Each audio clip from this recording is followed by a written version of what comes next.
Hi guys, welcome back to my YouTube channel. आज की video में हम लोग डिस्कस करने वाले हैं कि बिज़नेस ऑर्गेनाइजेशन क्या होती है और उसके कितने फॉर्म्स हैं। तो देखते हैं कि बिज़नेस ऑर्गेनाइजेशन क्या होता है।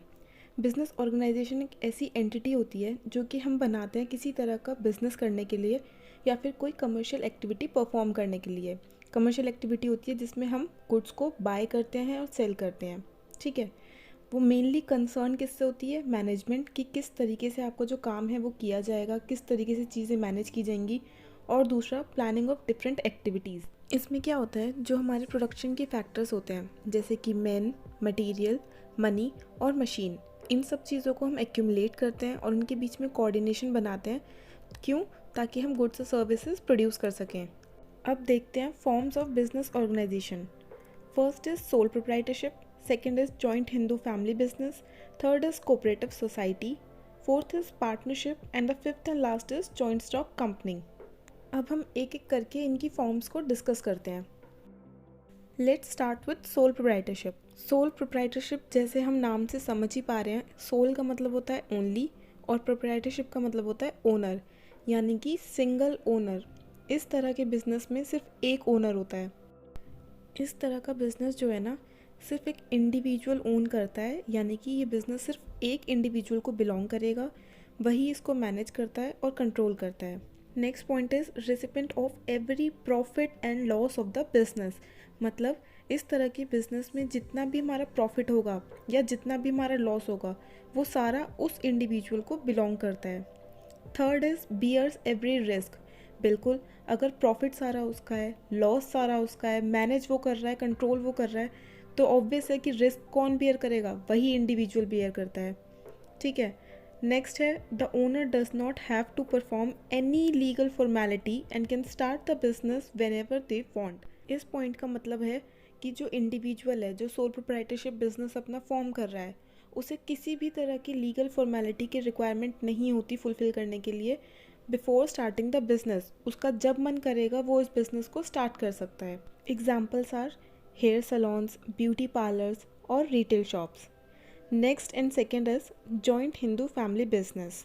इस तरह का बिजनेस जो हमारी हिंदू अनडिवाइडेड फैमिली, अनडिवाइडेड से मतलब होता है जॉइंट फैमिलीज जो होती हैं उनकी मेल मेंबर्स कैरिड आउट करते हैं।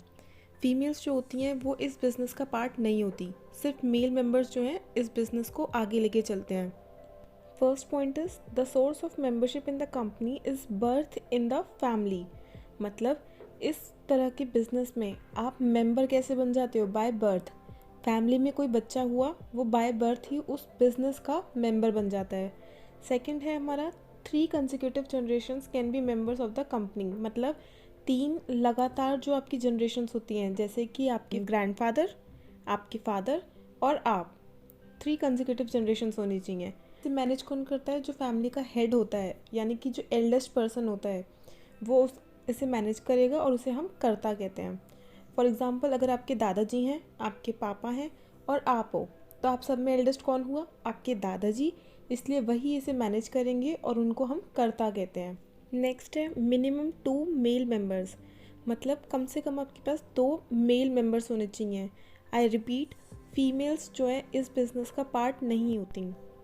Next point is ancestral property should have been inherited by members of HUF, means Hindu Undivided Family।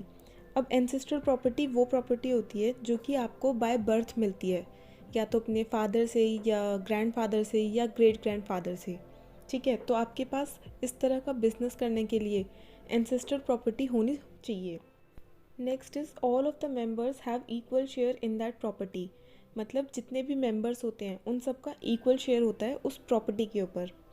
Next, no requirement for an agreement to become a member. बिल्कुल, आपको HUF में member बनने के लिए किसी भी तरह के एग्रीमेंट की ज़रूरत नहीं होती। आप मेंबर ऑटोमेटिकली बन जाते हो बाय बर्थ। अब लाइबिलिटी की बात करें तो जो कर्ता होता है, यानी कि जो एल्डेस्ट पर्सन होता है इस बिज़नेस में, उसकी लाइबिलिटी अनलिमिटेड होती है।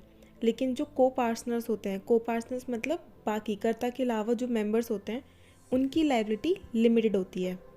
Third is cooperative society. अब इस तरह की फॉर्म में जो हमारा मेन मोटिव होता है बिज़नेस स्टार्ट करने का, वो प्रॉफिट अर्न करना नहीं होता, बल्कि म्यूचुअल हेल्प का होता है, यानी कि एक दूसरे की मदद करने के लिए। इसमें जो मेंबर्स होते हैं ना वो इस प्रिंसिपल पे वर्क करते हैं कि हर एक इंसान सबके लिए है और सब लोग हर एक इंसान के लिए हैं। That is each for all and all for each. इसमें हमें मिनिमम 10% जो हैं वो रिक्वायर्ड होते हैं।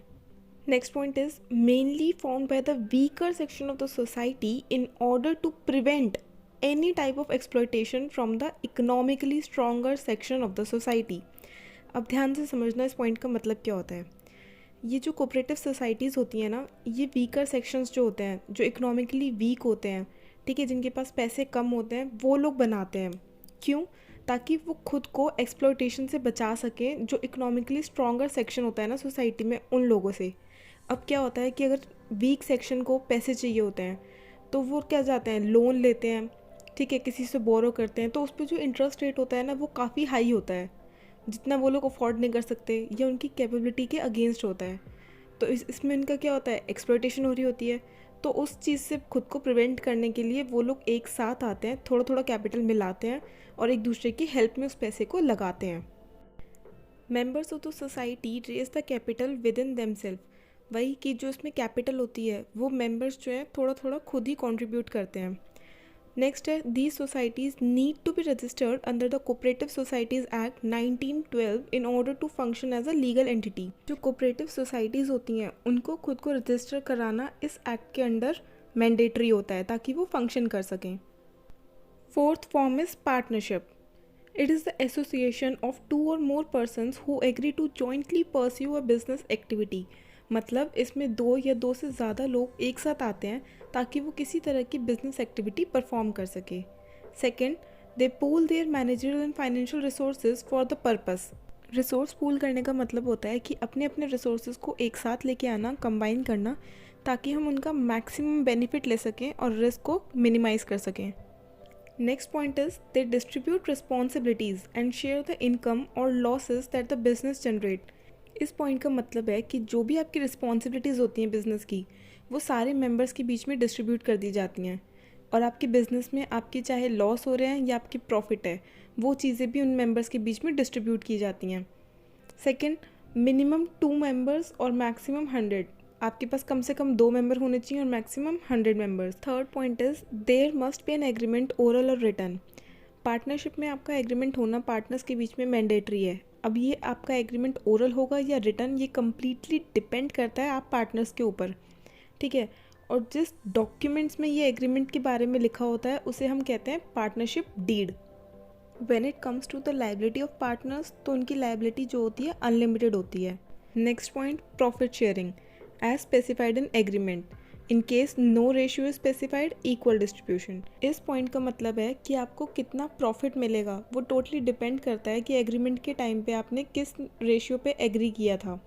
अगर कोई रेशियो जो है स्पेसिफाइड नहीं है एग्रीमेंट में, तो सारे पार्टनर्स के बीच में इक्वल डिस्ट्रीब्यूशन होगा प्रॉफिट का।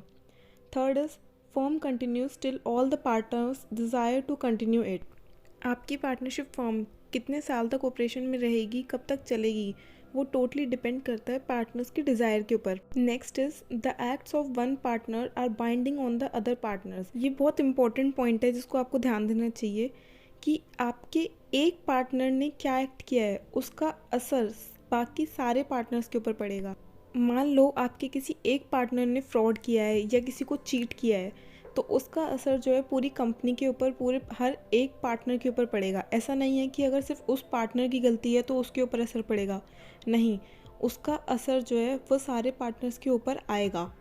Next is no partner can transfer his or her share in the partnership to any other person. इस पॉइंट का मतलब है कि कोई भी पार्टनर अपना शेयर किसी और को ट्रांसफ़र नहीं कर सकता। ट्रांसफ़र करेगा तो उसमें सारे पार्टनर्स की कंसेंट होनी चाहिए, सिर्फ तभी पॉसिबल है, एल्स नहीं। Now the fifth and last form of business organisation is joint stock company. First point is organisation which is owned jointly by all its share holders.